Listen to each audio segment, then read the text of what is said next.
Hello, I'm TJ Wright. Welcome to the stitchscapes tutorial. This tutorial will walk you through step by step on how to create this design. Don't be afraid to bring your own unique creative voice to this project and make it your own. Thank you so much for purchasing and happy stitching. Welcome to this first step of stitchscapes. So in this particular kit, you'll find a piece of like barnacle-y coral, some sticks, a piece of sea glass, and an agate. I like to start by deciding on a design and how I want to lay things out before I start stitching. And you don't have to lay it out the way I've chosen to lay it out. You could play with your pieces. They're going to be slightly different just due to the natural nature of these embellishments. So decide on a layout that you like, and on some of the pieces I like to take a fine tip marker and do a light sketching around it just so that I know where that piece is going to be, because in the next step we're going to start stitching. So set these items aside after you've sketched them out, and in the next video we'll start doing some stitching. So now it's time to start stitching, and I'm going to do a series of lines going through this decorative bar that I have on the foundation of running stitches. I'm just going to do a series of lines going up, and then I'm going to come back down and do a series of lines going across. So I'm using 3 strands of S153 in the silk floss. So with a knotted thread coming up through the back, you can take a stitch and then you can pinch off and take another stitch, pinch off, and that's how you do running stitch. So we'll do a series of lines. Here it is again. Each stitch doesn't have to be exact. And I'm going to pause the video and do my series of lines, and I'll come back and show you what I have completed. So now that I have done this series of running stitches, I'm just seeing how everything's laying out here. I like the idea of this barnacle going across this piece of sea glass. And remember, you don't need to use everything that's in the kit. Use what you like. I'm wanting to go across these as well, so I'm going to do some running stitches on either side of the embellishments, going all the way up, and the stick will lay over the top of it. And I'm going to use the green S153 in the silk floss, and we'll set everything off to the side.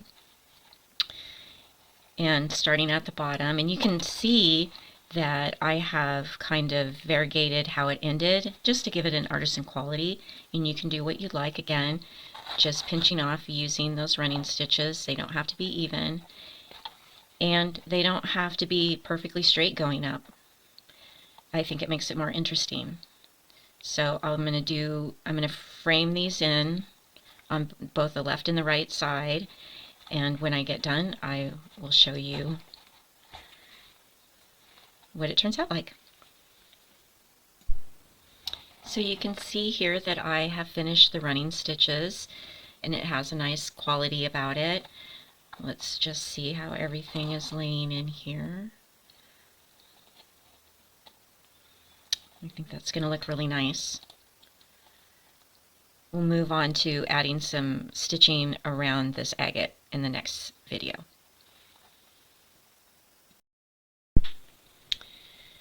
So now I'm going to do some stitching around where the agate will go, and I want to do a series of French knots, and they're just going to cluster all around. So using the 3 strands of number 4 in the silk floss, which is in your kit, you're going to wrap your needle 3 times, 1, 2, 3, and put it next to where you came up through, holding the thread out of the way, and gently pull through. And I'm thinking that I'm going to give you a little bit of a twist on this at the end, but I'm going to do the series of knots going around, and then come back and I'll show you the twist, and you can decide whether or not you want to do that yourself.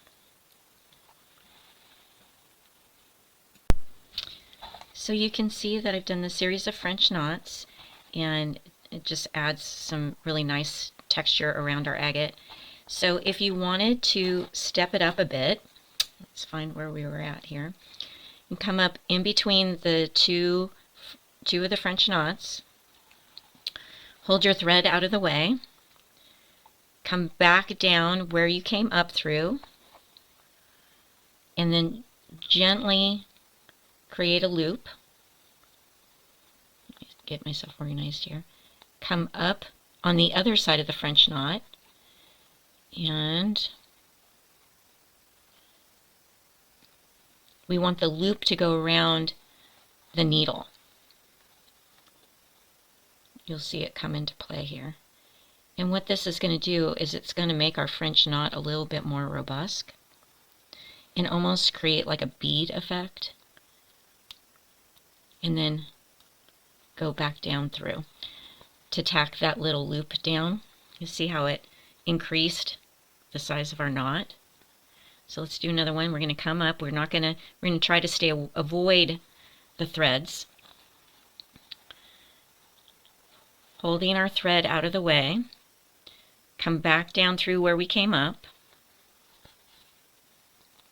Let's see if we can keep that loop a little more organized.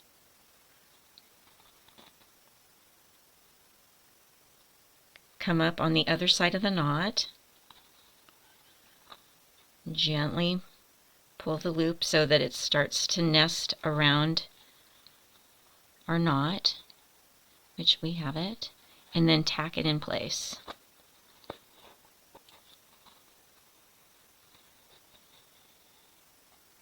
And there you have it. Do another one. Coming up between the two French knots. Hold your thread out of the way. Come back down where you came up. Bring your needle on the other side of your knot and inside the loop. Gently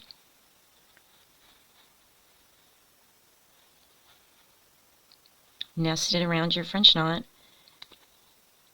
and come back down. And you can and you can see how it makes the knots connect and almost create like a chain. I'm going to finish these and I'll come back and show you when it's finished.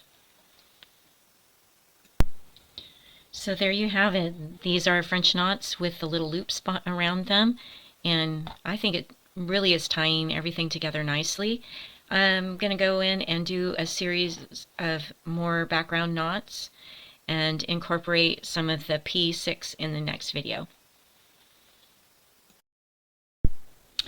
So doing one last check of the layout, I also wanted to point out that I added in some of the green, which is S153 of the silk floss, and I used 3 strands.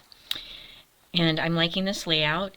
I'm going to use color number 4, which is the off-white. I'm using all 6 strands, and I have doubled it. So I like to start with my largest and heaviest piece, so we'll set everything else aside. And coming up slightly from behind, I'm going to create an X over the top of this. I like the thread to look like it's coming out from behind the embellishment, and then we'll come directly across, and there's a natural little divot there in the stone, so we'll use that.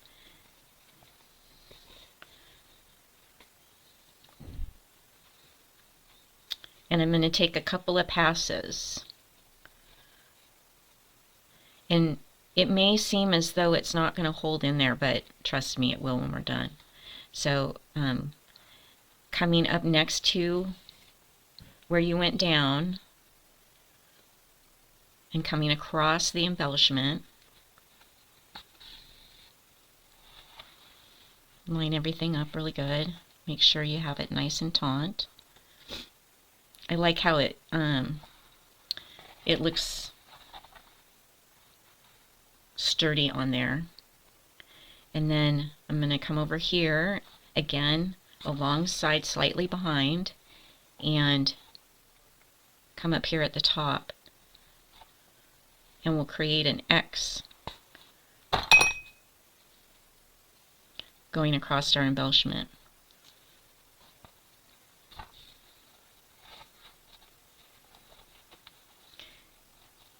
So I like to, you could bring them all the way across and it will hold in there nicely, or you can take your needle and grab the whole X and bundle it together, and then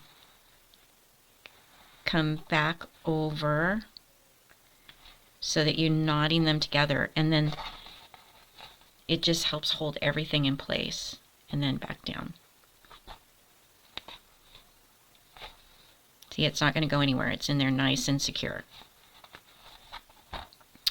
The sheen of the pearl, or this floss, the silk floss, you can really see it. It adds another dimension to that.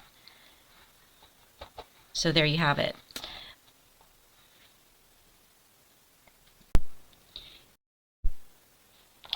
So now we'll attach the sea glass, again in a similar fashion to the stone. I'm coming up alongside of it, but yet behind, and then across and down through our foundation. Pull your threads real tight. Come back up alongside where you went down.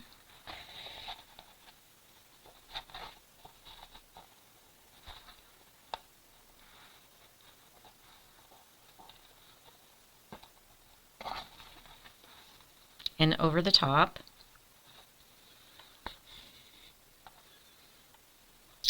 And then there's a natural little crevice right here, so I'm going to use that to my advantage. Coming up alongside again. Push the sea glass down, hold it in position. Across the top and back down through. Coming back up through and over. I'm going to bundle all of these together.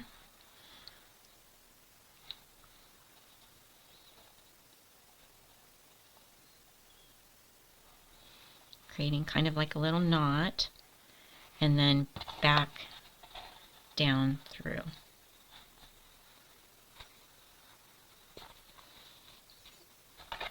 And see, it's not going to go anywhere. It's in there nice and tight. And tie off on the back.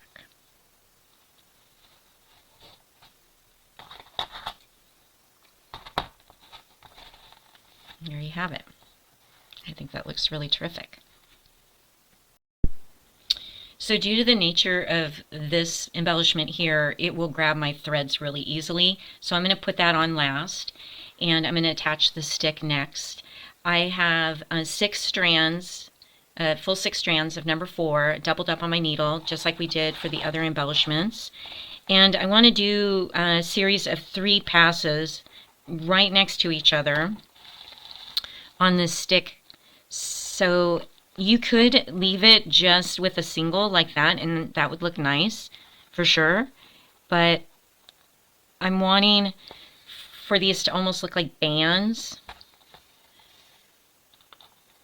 So do 3 passes.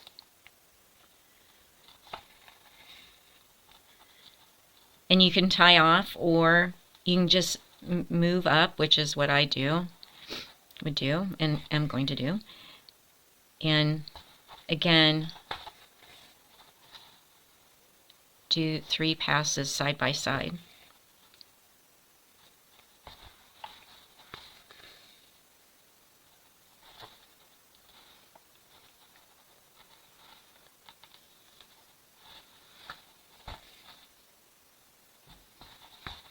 And I'll move up the stick, and I'm going to pause, and then I'll show you how it all comes together at the end.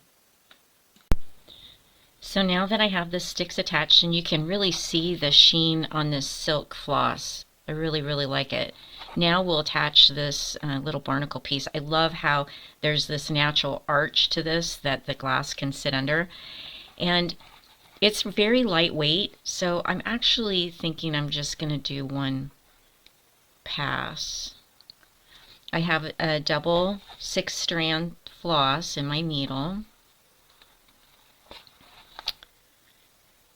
And just And your pieces will be slightly different because they are natural, so each kit is a little bit different. So that's on there pretty good. And then we'll come over here and we want to come up from underneath